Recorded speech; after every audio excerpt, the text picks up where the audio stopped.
Hi friends, ఎలా ఉన్నారు? Egg rice అయితే ఎలా చేసుకోవాలి వీడియోలో చూడండి. ఫస్ట్ అయితే ఆయిల్ వేసుకోవాలి. ప్యాన్ పెట్టుకొని ఆయిల్ వేసుకోవాలి. తగినంత 2 ఎగ్స్ తెచ్చి జ్యూస్ లాగా చేసి పోసుకొని కొంచెం లైట్గా ఫ్రై అయ్యే వరకు ఉండాలి. నెక్స్ట్ ఆనియన్స్ వేసుకొని చిల్లీస్ వేసుకొని కలపాలి. దాని తర్వాతకి కొంచెం తగినంత ఉప్పు, కారం, జీలకర్ర, పసుపు వేసుకొని మంచిగా లైట్గా ఫ్రై చేసుకోవాలి. నెక్స్ట్ కొత్తిమీర వేసుకోవాలి. మళ్ళీ కొంచెం తగినంత కారం వేసుకొని మంచిగా లైట్గా ఫ్రై చేసుకొని అన్నం వేసుకోవద్దా? పొడిగా అన్నం కలిపేసుకోవాలి.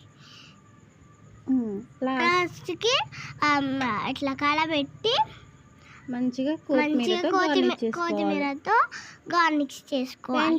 Thank you.